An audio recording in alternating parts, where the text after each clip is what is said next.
So the first problem that I've addressed was that after reaching the jump's eclipse, before my character could jetpack again, I've lost too much height.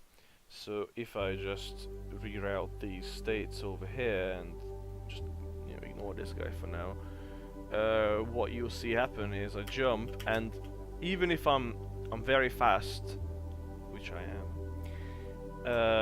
I cannot start the jetpack before I lose about half of my jump's height. Even if I'm on point, it's still, it's gotta lose a lot more than what I would like. Losing a tiny height is not bad because it's like you jump up and then after a little bit of a fall you go, okay, jetpack, woo, and you take off. So that's okay, and I'll show you what that looks like in a second. But this is just too much. Let's do it again.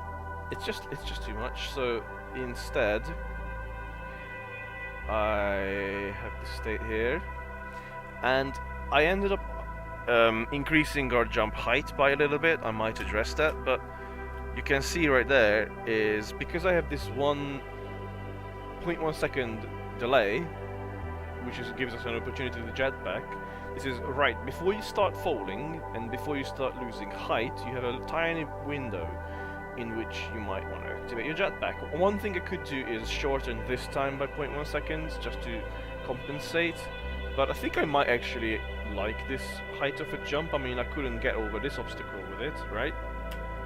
No, I couldn't. It's just not tall enough, barely, which is good. So if you have a look, we can start the jetpack much earlier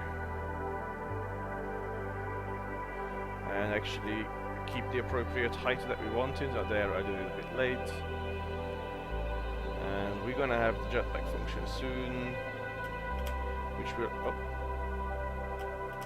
there you go.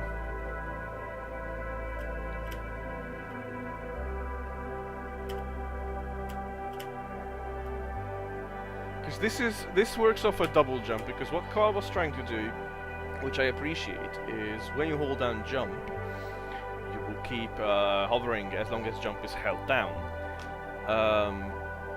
But in this instance, I wanted to, instead of a double jump, we do jetpack, because we're already playing with the spacebar held down to adjust our height, the height of our jump. So you cannot, if you had it on a hold down basis, how would that work actually? If I held it down, then right there it would just start jetpacking. Nah, I think I prefer having to tap twice. I think that's much more deliberate. Because the player might just hold down jump because they're holding down space here. An interesting dilemma. I think I'll stick to the press twice thing, but that does lead to this unintended, like, you kind of have to catch yourself falling in a way when you're doing a jetpacking. And again, if you know exactly when the end of it's easy for me because I have this red line here that tells me when my jump ends, so I know when I'm about to have to press spacebar. I'll have to do some more testing on this.